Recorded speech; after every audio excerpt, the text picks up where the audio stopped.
IVM. Close your eyes for a moment and imagine. What would you be doing today had it not been for your day-to-day responsibilities of meeting work deadlines and making sure your family is financially secured? Would you have been a footballer, kicking the ball around on those grassy grounds? Or would you have been an artist, sitting near a window overlooking the hills as you paint away? Maybe you crave to be a photographer. But here you are, framing a picture of the life you wish you had. But this can still be a reality. करो पूरे अपने इरादे, अपनों से किए सभी वादे. SBI Life अपने लिए, अपनों के लिए. To know more about our insurance plans with wealth creation, log on to www.sbilife.co.in. IRDAI registration number 111.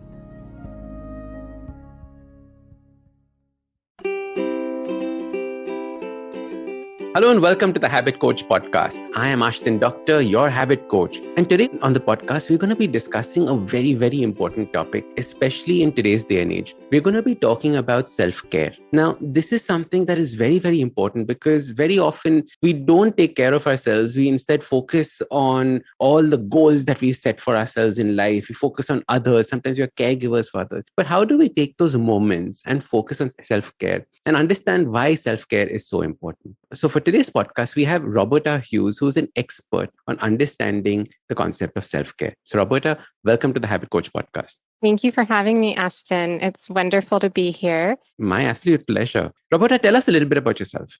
Yes, so I live in Denver, Colorado, and I have been here since 2005. And I started self-care really when I became a mother because it was so important to find the time for myself so that I could show up for my children. And I've been teaching yoga, meditation, and Pilates throughout my adult life. So for about the last 20 years. Wow. And, you hit a very important point, especially when you become a parent. The concept of self-care changes dramatically, right? Because you're torn now between your kids and the things that you have to do. How did you become aware of self-care being important and bringing it back into your life? So my ex-husband worked all of the time. He was in the military, and I was mostly a single parent, and the days were so long all by myself. So I was exhausted. I needed to figure out a way to make time for myself and not try to push it to the end of the day, because at the end of the day,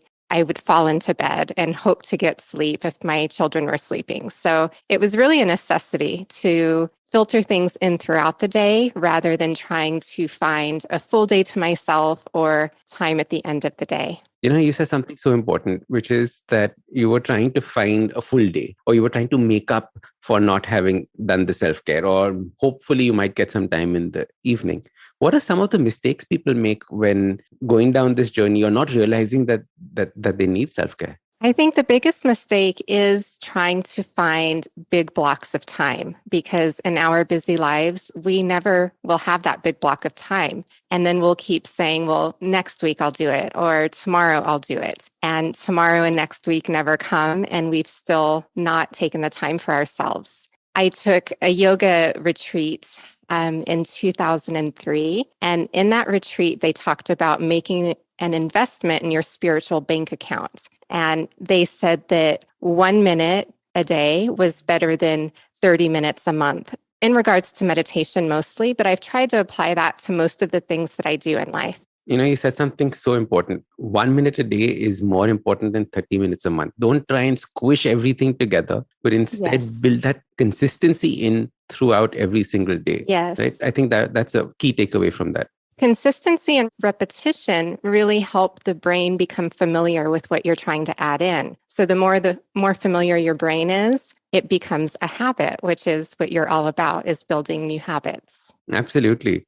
Apart from, trying to chunk everything together, are there any other mistakes that people make when, not focusing on themselves? Why don't people focus on themselves? Why is self-care such a difficult thing? I think another mistake is that people think of self-care as something that costs a lot of money. So they think they have to go somewhere and get a massage. They have to go get a manicure. They have to go on a vacation. And again, those things take a lot of time to plan and a lot of time out of your normal life to be able to do them, and a lot of financial resources that a lot of people don't have. So they'll think, well, I just can't afford to do those things. So I'm not going to even try. So as a result, they think it's too expensive. No point trying it out at all.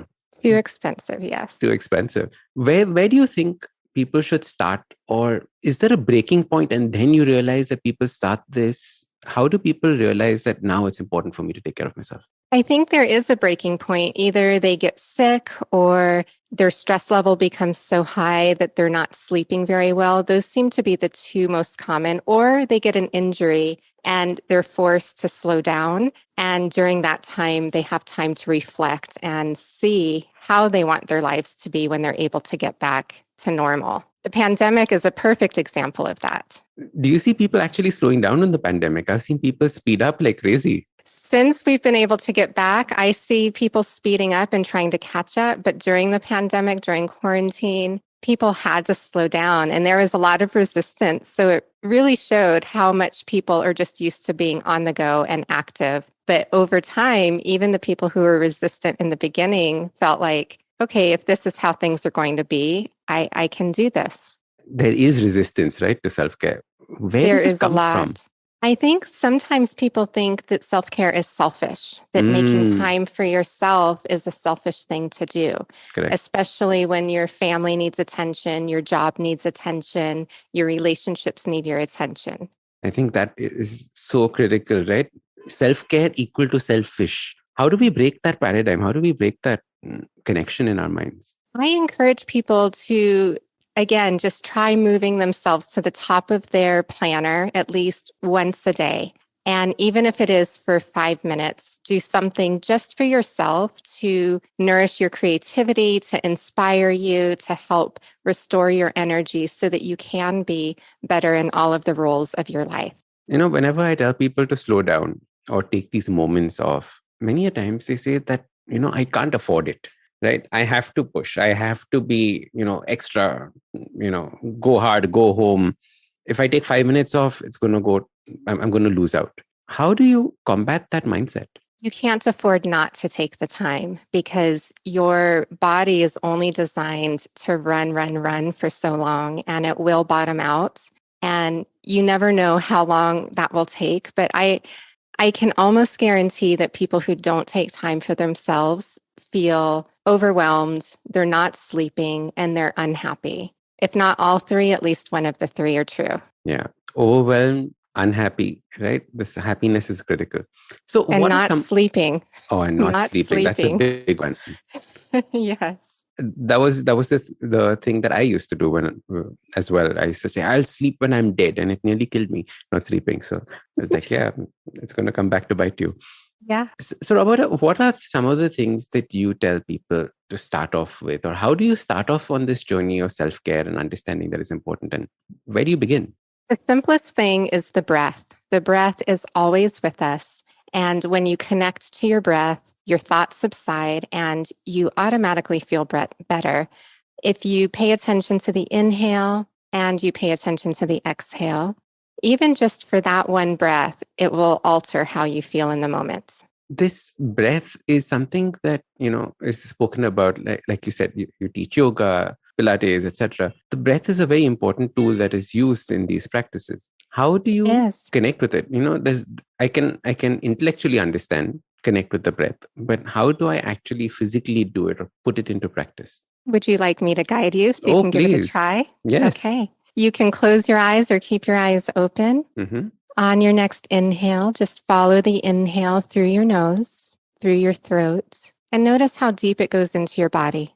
Now, as you exhale, follow the exhale up and out with your attention. And just continue to notice the natural rhythm of your breath as you inhale and as you exhale. And if you'd like, you can take a cleansing breath. Take a big inhale. Fill your body as full as you can. And as you exhale, use the muscles of your body to squeeze out every last drop of breath. Now let your natural breath return and notice it. You can open your eyes. Do you feel any different? Lovely. Your face looks more relaxed. Doesn't it? It does. It's all about that awareness of what is happening in your body, right? We breathe so many times a day. but we don't focus on how we're breathing. It's part of our autonomic nervous system, right? It just happens. Yes.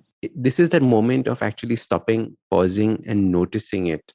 I think Yes, that is following it critical. with your attention. That's the most important part. Follow the breath with your intention. Notice the inhale. Notice the exhale. And there are pauses in between. So there are actually 4 parts to the breath. Whenever your mind is connected to one of those 4 parts, it has this calming effect on the body because the thoughts subside. The thinking mind gets to rest. Do you ever get too calm? Do I ever get too calm? No, I actually do struggle with anxiety and stress just like everybody else. But because I put these little droplets of practice throughout my day, my body is more adept to settle into that place. Like even just preparing for this podcast, I was bustling around. I was a little stressed. I was a little nervous. But I have this little breath called the birthday candle breath. And that's what I do to kind of let go of the nerves. What is that breath? So I'll have you do it. Take a big inhale. Okay. And then purse your lips like you're going to blow out birthday candles and keep blowing them out until your lungs are completely empty. And then let your natural breath return.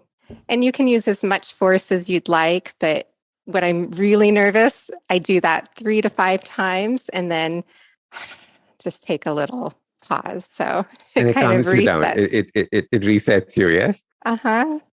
Interesting. So how would you then make this breath awareness, this breathing awareness, a part of your daily practice? Like where would you put it in your daily practice? I think the best place to start would be at a time of day when you're taking a pause anyway. Either you're having breakfast, you're having your morning coffee, you're having your lunch, maybe it's right before dinner. Set a timer. I love using timers because then your brain knows that something is taking care of the time. And decide, do you want 30 seconds? 30 seconds is a good place to start. And for those 30 seconds, maybe close your eyes, soften your gaze, look at one object. Because when you narrow your lens, you release your attention from other things and bring your attention more inward so that you can follow your breath. And then just do some of the techniques that we just tried. Follow it with your attention. Follow it with attention. And whenever you're nervous, the birthday candle breath. The birthday candle breath for nerves. Yes. Perfect. All right. So we're going to take a quick break. See you on the other side.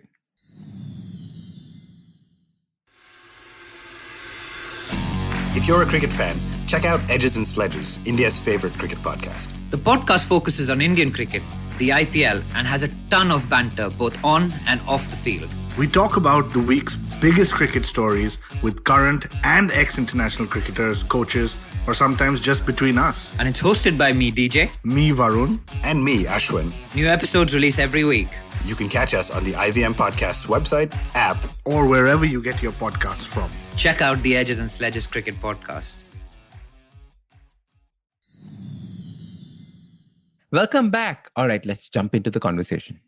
So focusing on your breath is a great starting point in understanding self-care. Yes. How would you then progress this? What would be some of the other things that you would add to your self-care routine? The next thing that I have been an advocate of is called digital peace. Because we are on a screen or in front of a screen most of the day, especially since the pandemic. So many people are still working from home on Zoom calls like you and I are now. So again, choose an amount of time. Maybe you start with 5 minutes where you put your cell phone. I used to call it, for my children, the cell phone parking lot. So all of our electronics would go in the parking lot for 30 minutes when they were small. And we would do things that did not require digital stimulation. That digital stimulation keeps your brain busy and it keeps it active. So to give your brain a rest, you really do need to put it in the parking lot, do something with your hands, do something that does not require you to be in front of a screen. Roberta, give me some examples. Now, I know people are listening to this and saying that if I don't have any electronics, I will be bored. What will I be doing? Right? You're telling me no watching TV, no computer, no phone. All of these off? Yes. So what do I do? No. It sounds like a mother, right? You can't do that. So some other things to do would be Working with your hands, Okay. journaling, writing down things that are in your brain, getting them down on paper. If you don't like to write, maybe you like to make things, coloring. There are so many adult coloring books now coming out for the specific reason of using your hands. We don't use our hands to create. You might like to cook, so you could go make a snack. You could get yourself in the kitchen, make a cup of tea. You could get outside, walk in the grass, walk in nature. So those are my go-to activities. And do you do all these every day, or do you sprinkle them across the week? How would you choose these activities? The non electronic ones. I do them I don't do all of them every day, but I journal every day. Mm-hmm. Sometimes I'll make time for coloring at the end of the day to help quiet my brain. I get out for a walk every single day. I make my afternoon tea every single day. I've created rituals around these habits, and that has allowed me to just make them part of my life. So I encourage people to choose one thing that they're going to start building as a habit and to keep repeating it until it just becomes part of what you do. And then you can add something else. Lovely. We keep talking about this on the podcast as well, that your habit is that action that you do. When you string a couple of habits together, you get a routine, right? You do this, then you do this, you do this, right? You make your tea and do your breathing at the same time. So those two become a routine. But as soon as you put an emotion on this, it becomes a ritual. That means if you miss it, now you have an emotional reaction to missing it, or you have an emotional reaction to doing it. So I think getting to that point of having that emotional reaction to these positive habits is very, very critical. Yes. I love that the emotion is what makes it a ritual. That I hadn't quite heard it that way before. holding that cup of tea and you suddenly start feeling warm and fuzzy. That is that emotion that you crave technically when you're making that cup of tea for yourself. So that is what you need to start figuring out. How do you put that in everything, in your exercise routine, right? How do you put emotion into that as well? Yes. And, for me with yoga and Pilates, they're both mind-body practices. So emotion is deeply connected to the movement of our bodies. And when we start, again, paying attention to it the same way you would pay attention to your breath, you start to feel and have an emotional release, because emotions get stored in your body as tension. And when you start to move and breathe and move the tension out of your body, you will have an emotional response. I'm sure you must be seeing this in yoga as well, right? People breaking down sometimes when they suddenly relax in a way that they haven't in a long, long time. Yes, it's not uncommon for someone to cry or even to get a little angry. We store anger, especially in our hips. So if we do, Or when you do hip openers, suddenly people get angry. No, I think they're just stretching a little too hard. That's what it is. You think so? That's what you think. Okay. I'll pay more attention next time and see. So that's interesting. So we store our anger in our hips. Yes. Oh, tell me a little bit more about that. So the hips are part of our meridian system. Mm-hmm. And if you think about the chakras and where different energy sources come from, the hips are intimately related to the liver. And the liver is where we store the emotion of anger. Interesting. Okay, so when we're opening it up, we're releasing those feelings as well. Yes. Absolutely. So, all right. So we got our electronics. You had designed a spot for your phones, for your children and your phones. I think that's a very good idea. Just park it away. Yes. You can put it in a drawer somewhere, put it in airplane mode. I think that's a great way of doing it. And then figuring out something to do with your hands, something non-digital. Yes. And when you were talking about the adult coloring books, my therapist just gave me a coloring book and I looked at her and was like, why are you giving me this? Right? I failed art when I was in school. This is going to be PTSD all over again. I'm going to be traumatized by this. And like, no, just draw.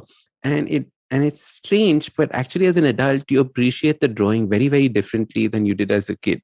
Right. And and you suddenly start remembering a brown crayon that you lost, or strange things suddenly start coming up. I think it's a very interesting experiment. In case the listeners haven't done this, pick up a coloring book, pick up some crayons, try it out. I agree. And you said something really important about PTSD from being a child, because as children, I think we do compare ourselves to others. And when you're in school and there are the children who are wonderful artists and you're looking at your page and saying, I shouldn't even try. There's that comparison. And we bring that into our adult life. And that keeps our confidence level down. And it keeps us from really being connected to our authentic selves. So even if you just pick up the pen and stare at the page for the first time you do it, it's a step towards moving into uncharted territory. And you've discovered yourself that once you actually started, it wasn't this horrible experience. Instead, you started to release some of the things that were stored from your PTSD in the past, right? Absolutely. And you start getting epiphanies like, oh, wow. I found something very strange. I don't mind sharing this on the podcast. So while I was drawing, I suddenly realized that I am very stingy with the color that I use. Because I kept thinking my crayons are going to get over. And I have no idea where this thought has been planted in my head. Because it is a mindset of lack that has suddenly come up when you're doing this drawing. And you suddenly realize, oh, I've been holding this for such a long time. How do I now start releasing this idea? Because it's just a crayon. So what if it gets over? You just buy one more, right? But you hold on to it and it stays in your head.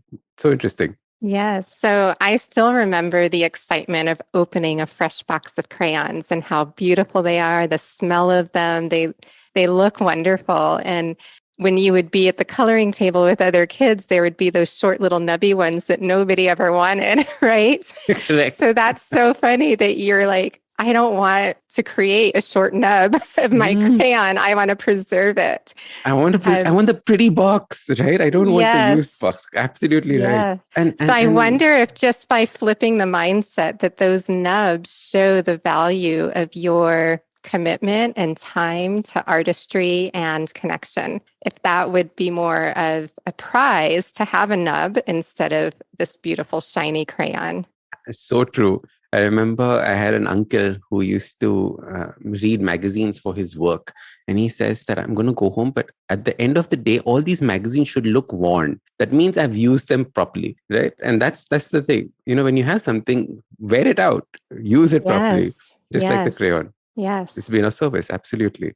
Lovely. So there's so many interesting things that you can do that we've forgotten about doing because of our phones and Instagram and YouTube and this, whirlpool that we get sucked into. So discovering these things, I think, is very, very critical. Like you said, go for a walk, start coloring, start listening to music, different things that will help you in just detaching yourself from these electronic devices. Brilliant. Yes. And move your body. If you don't want to take up an exercise practice, find something that you love. Maybe just put on music and dance around your house if that's what brings you joy.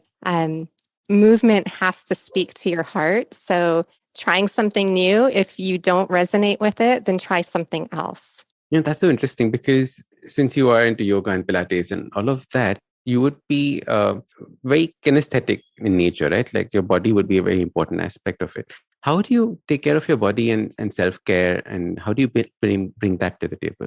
So how do I take care of my body in order to be able to do yoga and Pilates? Oh, how is the body an important aspect of self-care? Like what are the aspects that you would, focus on for the body in terms of self-care? Getting enough sleep, because our bodies need sleep in order to move in a healthy way. Getting enough hydration. So water keeps our bodies healthy and moving, and it moves lymph out of the body. And some type of movement. Our bodies were meant to move. And as adults, we become more sedentary. And the more sedentary we become, the more the joints start to feel the pressure of sitting, the muscles become tighter, the tendons become tighter, so we become stiffer. And then when we try to move, it is painful. So the more you move and the more you balance out your movement, I try to make sure that I get well-balanced movement throughout the day, because as adults, most of our movement is repetitive, only in one direction. So we have to force ourselves into different ranges of motion on purpose to keep the health of the body, to give it longevity. Yes. Like for example, one motion that is completely missing in our daily lives is reaching overhead. We hardly ever reach overhead anymore, right? Our phone is just in front of us. A laptop is just in front of us. If you're cutting something, it's just in front of us. Yes. So reaching overhead, back bending, we don't bend backwards. Oh, zero. Even side bending, the only rotation we usually get is in the car if we're turning to reach. So it's only in one direction. And where I've been really interested lately is our bodies need both flexion and extension, all of our joints, to be healthy. So if you think about our hands being on a cell phone, our hands are always in flexion. Mm-hmm. So even just like making big stars with your hands and stretching them out, Opening like them feel up. feel how that feels. Like you can Mhm. probably feel the tension just by making the hands big. Yeah, and when we are tense, we actually do grip things, right? We do. And we're in that flex position all the time. And the Absolutely. things that you talked about, even cooking, cutting, drawing, still our hands are closed. So anything you can do to open them up.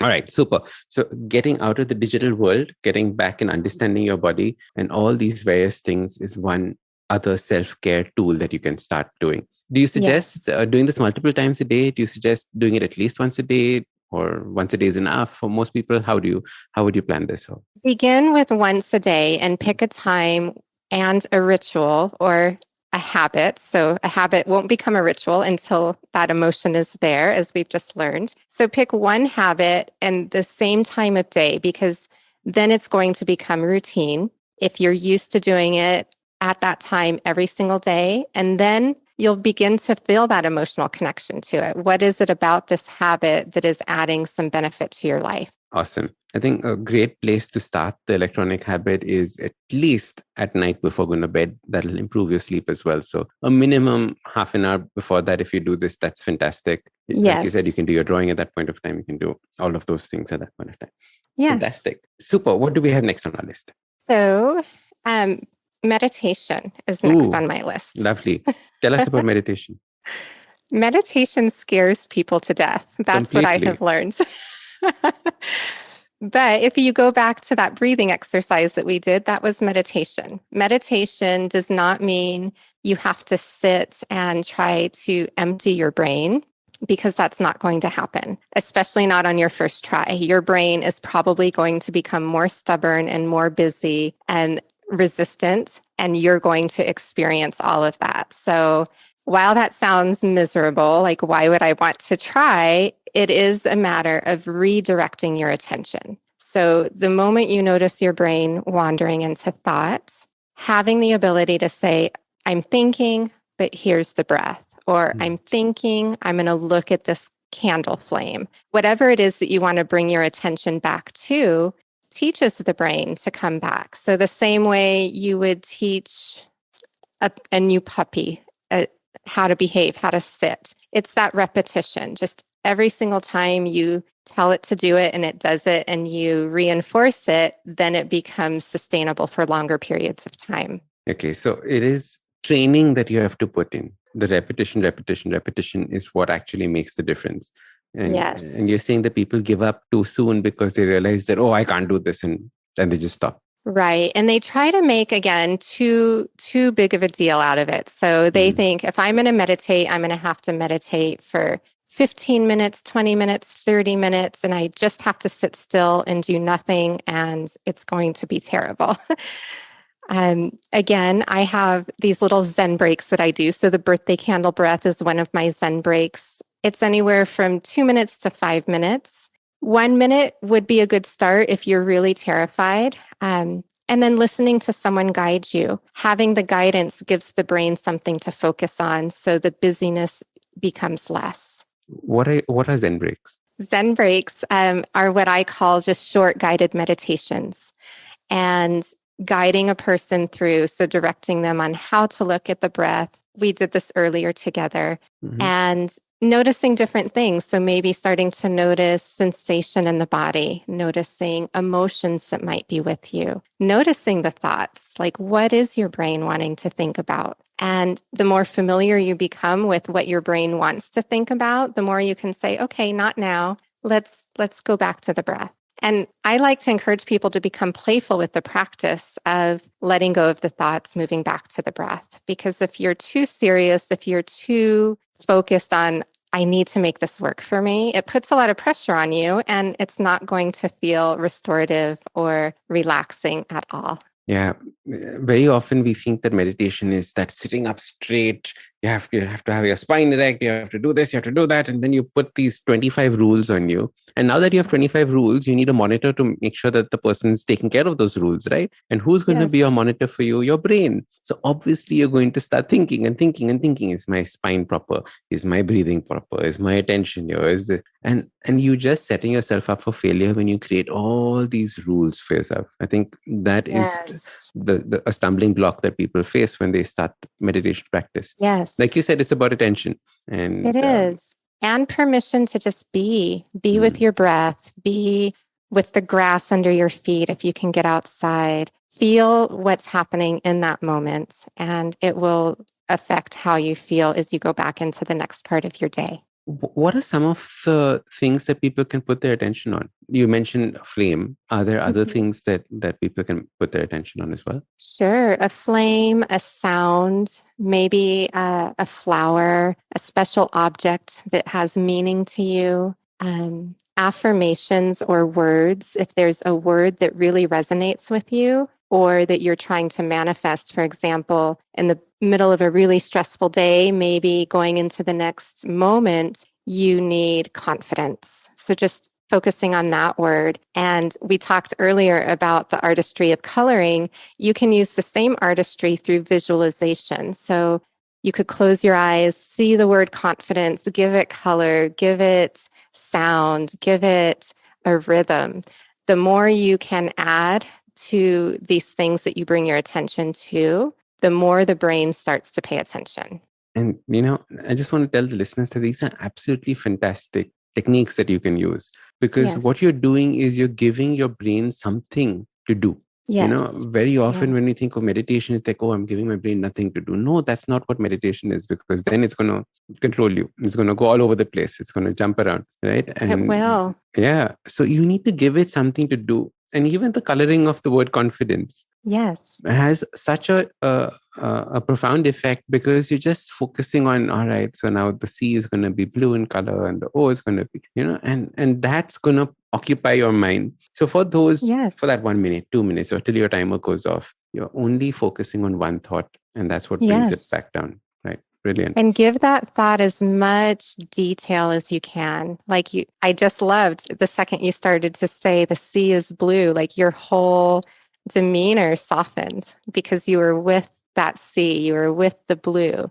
Yeah, you have to give your all to these things, right? It is, you can start off with being like, hey, okay, sea is going to be blue, red. But unless you actually, put yourself into it, it's not giving justice to what it is that you're doing. And if you do something, might as well do it completely and 100%. And you add that emotion. So maybe blue has a special meaning to you, because I felt something the first time you said it, like the sea, it's blue. Maybe you're thinking of the ocean. I don't know what you're thinking of, but just this practice can take your mind into the creativity of building one word or bringing your attention back to one word and feeling it in your body. Absolutely. How can people get in touch with you? How can people continue this conversation with you? So I have a website. It's called PeaceFull Living. Full has 2 L's. And it's peacefulliving.com. I'm also on Instagram at Roberta_PeaceFull Living. And I'm always available by email, by direct message on those formats. And I love to help people and give them ideas. So just like we spoke about today, you brought up an idea and then I shared something that might be helpful. That's where I am excited and have a lot of passion. Beautiful. Thank you so much for coming. Love the conversation. Thank you. Thank you for having me. It was a wonderful way to begin my day and for you, hopefully, to end your day. Absolutely. Now it is time for my nighttime routine as well. All right. Superb. All right. So that was Roberta Hughes, and we were talking about understanding self-care. Now, this was part 1. Please make sure you listen to part 2. It's going to be out shortly.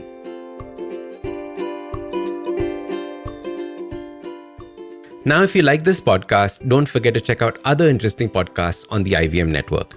You can listen to us on the IVM Podcast app or ivmpodcast.com. You can also follow us on social media. We are at IVM Podcast on Twitter and Instagram. If you want to reach out to me, I am at Ashdin Doc on Twitter and Instagram.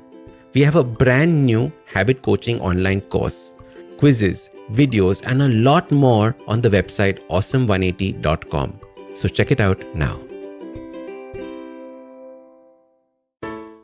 Hey everybody, it's been another great week on the IVM Podcast Network. On Advertising is Dead, Varun is joined by Pooja Chabria and Pooja Dhingra to talk about LinkedIn's Creator Accelerator Program, a new initiative designed to support creators on LinkedIn through coaching, recognition, and resources. We have a brand new show on the network this week, Mind the Gender Gap. In the first episode, we talk about what keeps Indian women from joining the workforce. On Cider Says, Cyrus is joined by Rahel Padamsi and Vandana Saxena Poria to discuss a book by Alik Padamsi called Let Me Hijack Your Mind. They talk about what the book is and how Vandana got involved with the finishing of the book. On the Habit Coach podcast, Ashdin is joined by Loveleen Sirohi, co-founder at India Hemp Organics. They discuss what hemp is and how it's beneficial to our body and much more. On Tere Mere Raaste, Keshav takes us on a beautiful journey to the mountains from Leh to Manali. On All Things Policy, the hosts talk about the rising tension between Russia and Ukraine and how technology is becoming a frontier of the conflict. Do follow us on social media. We're IVM Podcast on Twitter, Facebook, Instagram, and LinkedIn. And remember, if you enjoyed this show or any of our shows for that matter, please do tell a friend. Word of mouth really does help us.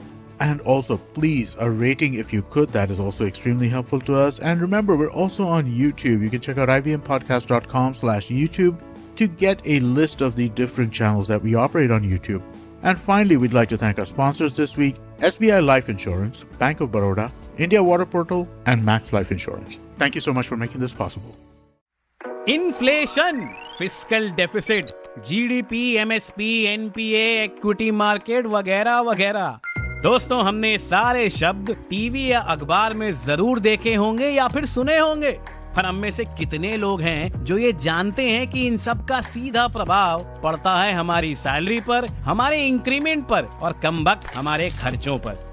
दोस्तों, मेरा नाम है अभिनव त्रिवेदी और मैं बात कर रहा हूँ इक्का दुक्का इकोनॉमी पॉडकास्ट से, जहाँ पे इस तरह के इकोनॉमिक और फाइनेंशियल टर्म्स को मैं जोड़ूंगा सीधा आपकी जेब से। हर मंगलवार एक नया एपिसोड सुने IVM पॉडकास्ट की वेबसाइट, ऐप या फिर किसी भी अन्य पॉडकास्ट प्लेटफॉर्म पर।